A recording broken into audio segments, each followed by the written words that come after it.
Hey, I'm Will LaVeist. He's Eric ClaVille. You're tuned into LaVeist and ClaVille. We tell it to you straight the way it is from a black male's perspective. We're going to get right to it right now. And that is the cost of police misconduct. There have been several payouts in cities to families who have been the victims of police brutality. You've had Tamir Rice's family in Cleveland, $7.9 million. Freddie Gray in Baltimore, people will remember, $6.4 million. And most recently, $27 million for the family of George Floyd. The family attorney, Benjamin Crump, said of the settlements that it sends a powerful message that Black lives do matter and police brutality against people of color must end. But as true as that statement definitely is, you have to also wonder, Eric, is this sustainable, and is it really, truly justice? Who is really actually, at the end of the day, making these payouts? Is it the police who have actually been the perpetrators of the violence and the brutality, or is it the taxpayers of the cities in which these people live, including oftentimes the victims? Right. Well, Will, those numbers that you mentioned are absolutely staggering. I mean, we can go all the way back to Eric Garner, over $5 million, Michael Brown, almost $2 million. And, again, these are millions of dollars that are coming out of the coffers of municipalities to pay for the misconduct, the wrong of their police officers. As a matter of fact, we'll get into some more statistics and some more smaller municipalities of seeing what happens as it relates to how damaging and devastating these payments can be to smaller municipalities. But civilian payouts from police misconduct, keep in mind, these put a major strain on municipalities themselves. So for the most part, municipalities are saddled with these costs. Now, you do have insurance companies, and insurance companies have been a quiet player in helping cities to absorb this cost. As a matter of fact, insurers, there's an article from NBC News that talks about how insurance companies have been helping to absorb these costs and helping them to weather these costs of police misconduct. Right. However, it's not enough. And one of the solutions that we're going to talk about at the end is we talk about how police officers, being professionals, maybe they should shoulder some of these costs of their life. Absolutely. Just as lawyers, we carry E&O insurance. Doctors carry insurance. CPAs carry professional liability insurance. Truck drivers carry insurance. As car drivers, we have to carry insurance. That's right. We have to carry insurance. Absolutely. We have to shoulder the cost of our actions. But because of qualified immunity, because of cities carrying the cost of these, police officers in many instances don't have to cover these costs. But the question becomes, Will, at what point is the breaking point? At what point do citizens say enough is enough? And where is this money coming from if they have to come out of the municipalities? Right. You can't shift a few dollars here and there. You got to shift major dollars. Well, that's one of the reasons why I said at the top, is this truly justice? Because in our what I often call the legal injustice system that we live under, it's the ones who have perpetrated the violence, perpetrated the crime, who have committed the injustice, usually have to bear some responsibility to make repentance in some way to the people who have been victimized. And it's like in this scenario that we have set up, oftentimes, for example, I mentioned Tamir Rice, the police officer who rolled up on the scene, and Tamir is playing in a park like kids should be playing, and shoots him because he thinks he has a gun, totally devastates the family. Think of all the people that's connected to him, from families to friends, that are connected to this precious life being snuffed out. That police officer didn't do any time for that. And in fact, so we have in a situation where in many of these cases, Freddie Gray, none of those police officers did any time for that or were found guilty for the No. brutality that was perpetrated upon him. So you have the city of Baltimore, the city of Cleveland, or just name the city where this has happened. It's its citizens who pay taxes whose funds are being used to compensate the family. Not in any way saying the family shouldn't be compensated in some way for that tragic, devastating loss.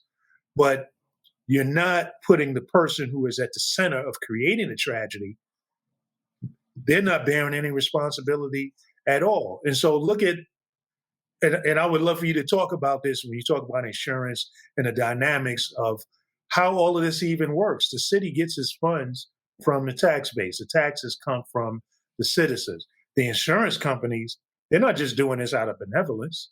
The insurance companies are in business to make money. So even though they are giving a policy and ensuring that there will be a payout on the policy, Right. there are premiums that are being paid that go up so that the insurance money takes those premiums and goes and invests it to make money. This is not a benevolent thing. So as they make payouts, guess what? Those premiums are going to get hiked. That's right. So all of these funds are spread across all of these other people who did not engage in the brutality. Where is the police officer's responsibility in somehow feeling this the effects of the brutality that they committed in the first place? Exactly. Now, it's interesting you mentioned that aspect because, one thing that we want that insurance companies are good at doing, that's at assessing risk. Mm-hmm. And when you know that you have to pay certain premiums, you don't take as many chances when you know that your behavior matters, right? Right. When you have an open interstate or open highway, you want to hit it just one good time to see how fast this thing can really go. You're like, what? Maybe I should. You're right, because I got some responsibility or some skin in the game. So, one idea of this is loss prevention. Now, again, this article that I'm referencing from NBC News, U.S. News, is called "The Hidden Hand That Uses Money to Reform Troubled Police Departments." Within the article, it talks about how insurers can help to foster police reform, and because police reform is not about it's about money, not morality. Mm-hmm. In other words, a liability insurer wants to prevent lawsuits. Exactly. You want to prevent lawsuits, just like an insurance company that insures drivers want to prevent accidents. So before you get your license, a lot of times you have to call something called what? Driver's education. That's right. As you take driver's education, that's to help you to stop or help you to prevent or see the danger of what you're. Because the goal for the insurance company is to receive the premiums and not have to make the payout. Receive the premiums, invest the premiums in the market, make money off the premiums, and never have to make a pay. If you never have to make a payout, hey, that's just gravy. That's the goal. So absolutely. As a matter of fact, now let's look at an example from this article, which talks about a certain police department just south of Los Angeles. Mm-hmm. It's the city of Maywood, which is 1 mile south of Los Angeles. In this particular city, it faced a lot of changes from the city council and the state attorney general and the Los Angeles Times. However, it was the insurance company that had the last word. Here's why. 2010, this town is 1 square mile, Will. 1 square mile just south of Los Angeles. But in a 5-year period, they had raked up almost over $17 million in 5 years of claims against that police department. Okay? Over $17 million in a 1 square mile town. That's crazy. A major city. All right? So what happened here is that the insurance company gave them a 20-step plan for performance improvement, right? They failed in order to help to control their climbing liability costs. Right. They failed to meet it. Therefore, the insurance company dropped it. Yeah. And when they dropped them, then the city council had to disband and reorganize. Disband Police department, right.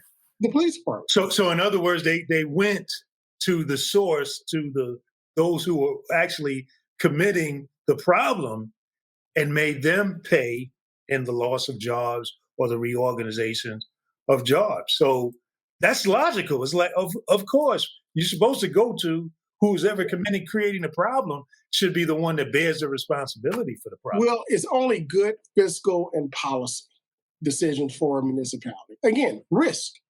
You're looking at the risk. Now, the sheriff department for that county is actually responsible for patrolling that area and delivering services. But you're talking about a small police unit. 1 mile. Right, 1 square mile. We're not talking about a large city. And when we take a look at this, again, this isn't the silver bullet to stop police misconduct, but it's about accountability and something that you'll take a second thought to think about. I'll give you another example that article brings out. It talks about a city of Nyota, Tennessee, population 700. That the police department only has 3 officers.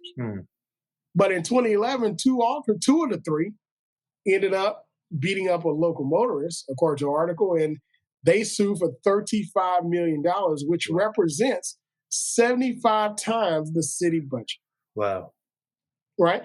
So what ends up happening is that, what you have to look at what could happen. And looking at what could happen in this case, if I'm suing you for 35 times my budget, then there's just because you're suing for it doesn't mean you're going to get it, right? So, but at the same time, just the fear of having that piece of paper in front of you and the ability to go to court and sue on it, well, it could be devastating. It is. It's unsustainable. We're talking about unsustainable numbers, or we're at least talking about, okay, if we're going to keep up with the pace of this, the money has to come from somewhere.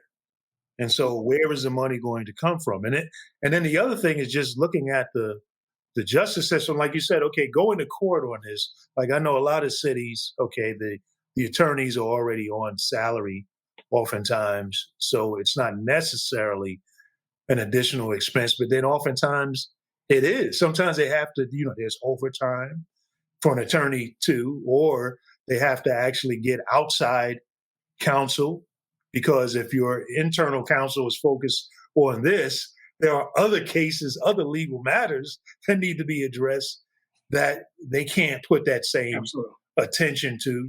So it has a rippling effect. And so at some point it's, how sustainable is this? And then how healthy is this for our society if the answer is, well, just cut a check? If the answer to everything is, well, just cut a check. Well, no, when are we going to get to what is at the root of the problem in the first place to avoid cutting a check, to avoid these expenses? Because as you said, this is just, at some point, it's going to be unsustainable. Exactly. Now, Will, I want to also kind of close the circle on that story.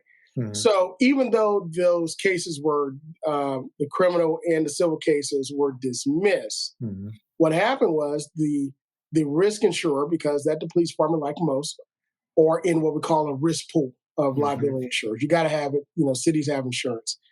They were threatened with either remove the officers or lose coverage.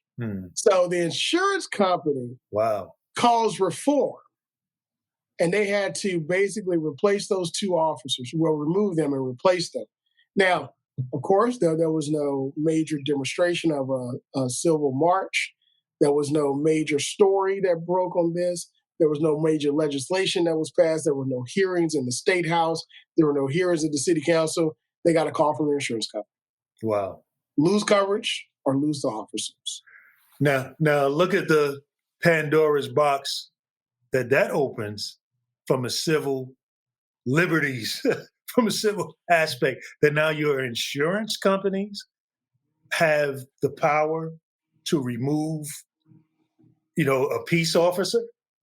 Do your insurance companies have that power? Shouldn't that be something that a civilian review board should be engaged in? Shouldn't that be something where the people who, if these police officers are here to protect and serve the people and servants of the community.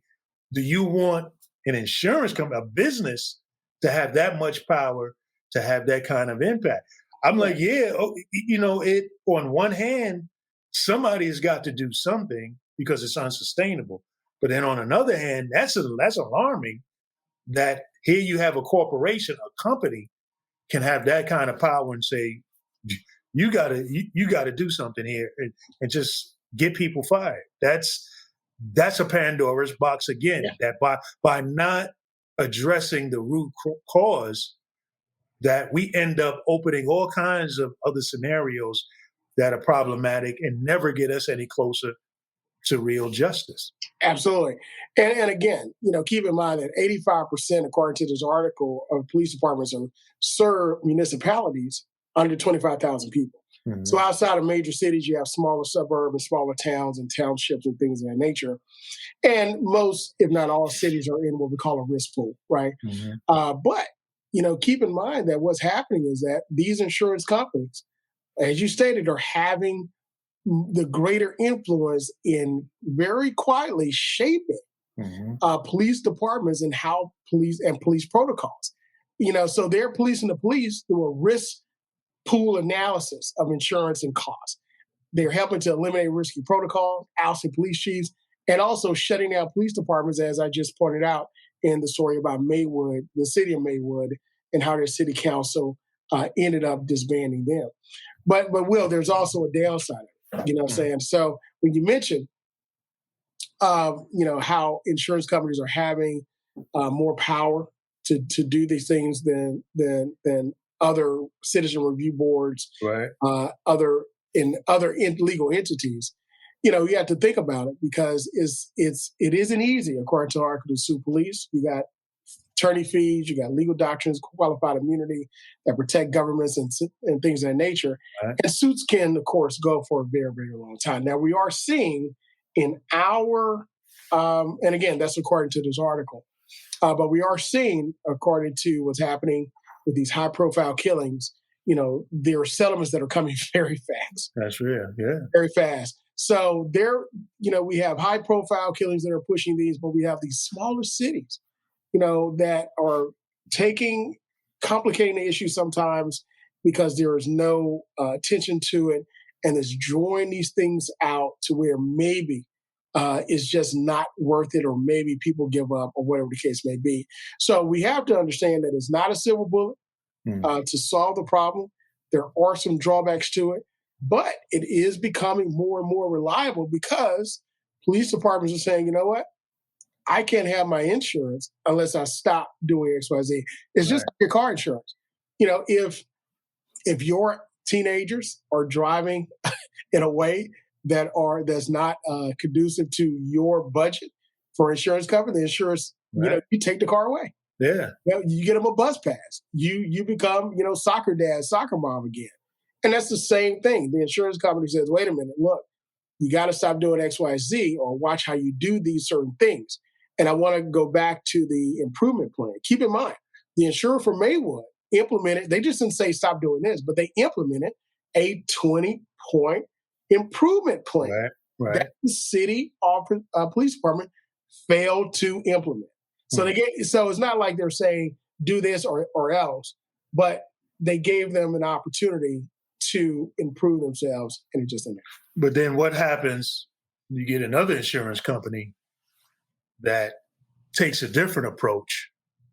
And you were mentioning, for example, having car insurance, and people in a city need to get a car insurance. Well, what if another insurance company takes an approach where they become the monopoly of even offering insurance in a city? People have to have their homes insured. People have to have their autos insured. You have these bundle packages.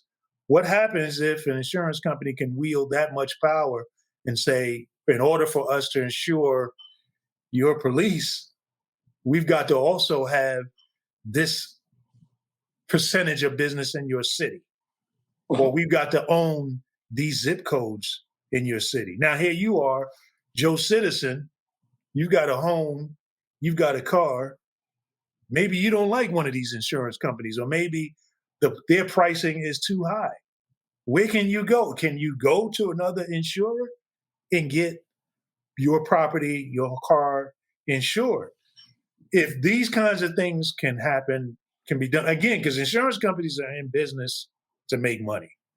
So if you can have that kind of power and wield that kind of influence on the hiring and firing, or the retaining, in this case, retaining of a police officer, what else might you be able to do? Right. You know, the scenario I just outlined, that already exists in a lot of places where, look, there are only certain insurers that will even do business in a certain part of a city or in a city, and their rates are sky high compared to another part. So I'm not offering anything that's out of the realm of possibility. And these are the kind of dangers that we run into when we fail to really address what is the real core issue. The core issue is the police, their behavior, and being able to put in the proper restrictions, the proper punishments for that behavior, so that we don't have to go to all of these other outside, alternative solutions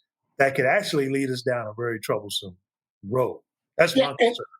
Absolutely. And Will, I'm going to give you two quick examples from this article, which actually points out and draws real life instances to your concerns.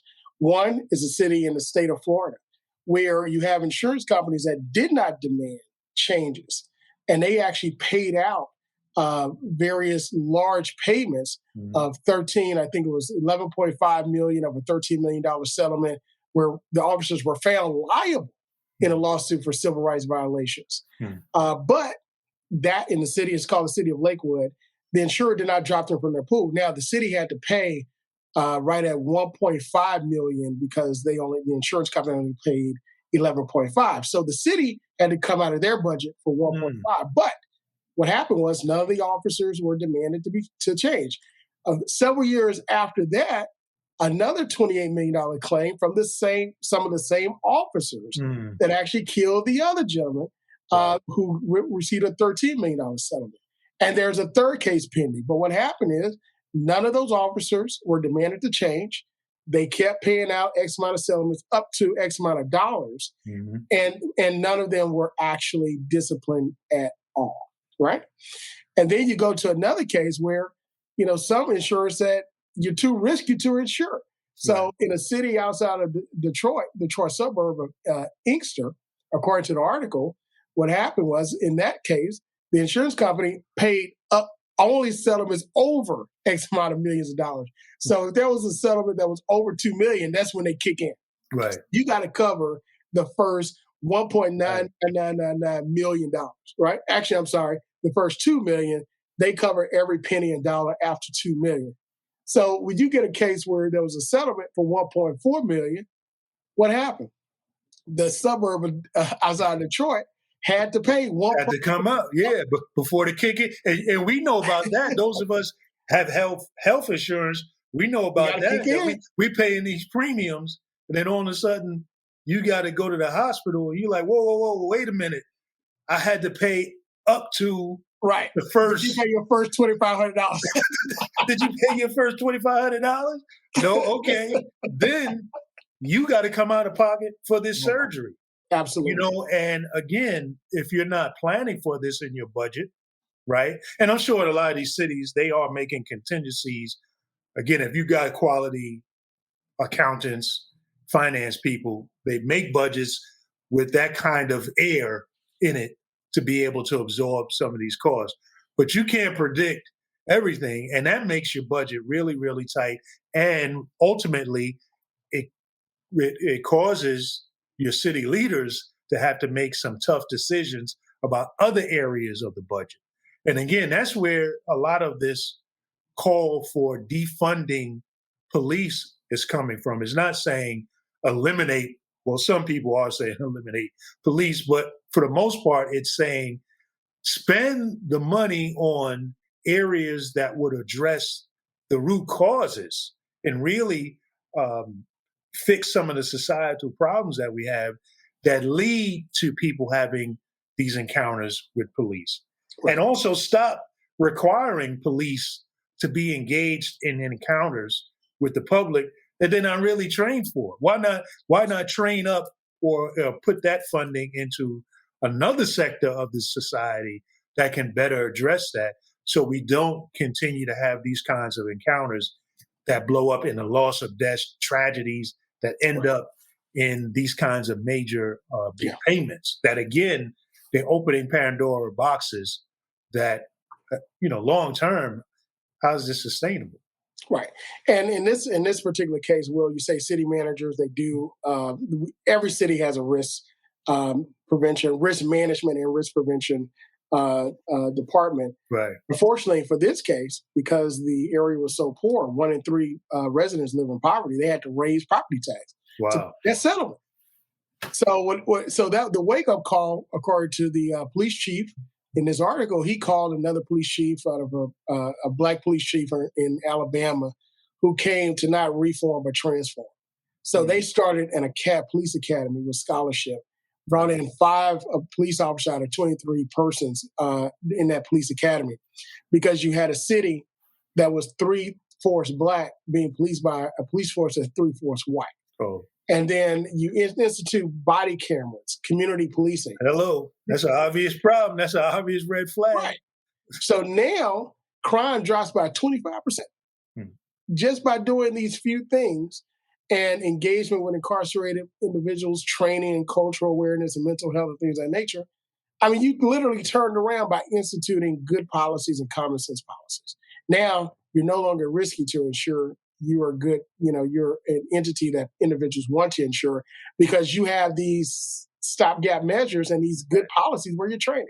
So moving forward, we talked about solutions. We got the cities of California. The state of California that's looking at mandatory professional liability insurance for California police. You have several other states that have looked at this, cities that have looked at this as well. In light of the death of George Floyd and the actions of former officer, now convicted felon Derek Chauvin, I think that this may be a viable solution as one solution to instituting in order to have better policing and more community policing. Now, some legal scholars, according to this article that I'm looking at, they said this is giving citizens greater power to sue police for misconduct and holding citizens liable for bad behavior. But, they're saying that others see that this is not the case. Actually, this article is called missionlocal.org, covering police mandatory professional liability insurance for police. Lawmakers interested.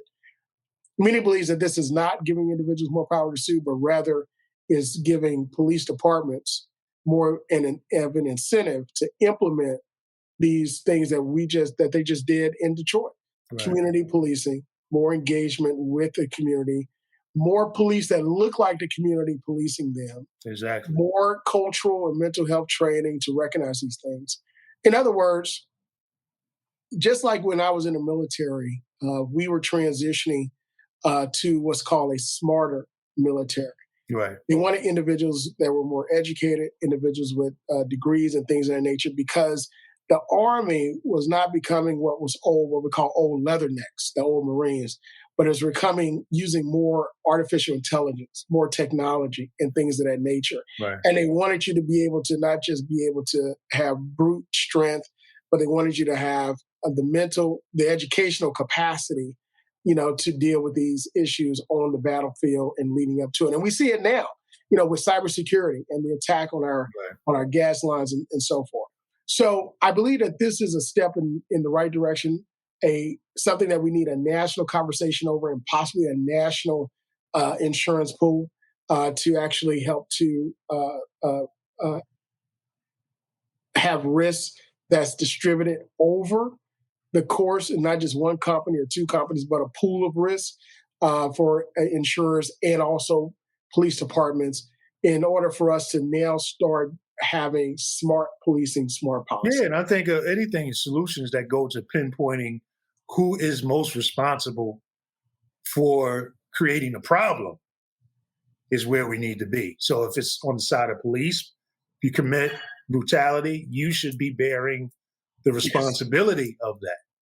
Absolutely. And I think all of the solutions that address, at least start there, and it sounds like this is where we're going, is going to lead to a better outcome than where we appear to be now, which is unsustainable. You can't justify how you're going to be able to sustain this long term. Absolutely. And Will, I'm really excited about looking towards solutions. Again, we're now pivoting towards solution. We know what the problems are. What are the solutions? Yeah. So we want to thank you again for joining us for this episode of LaVeist and ClaVille, this very important conversation about police misconduct. What is the cost of it? What's the solution? How can we now improve our communities and police at the same time? Mm-hmm. If you like this episode, go to our social media at LaVeist and ClaVille. Like, share, follow, and let us know what you think. Until next time, according to LaVeist and ClaVille, that's the way we see it, and that's the way it is. See you next time.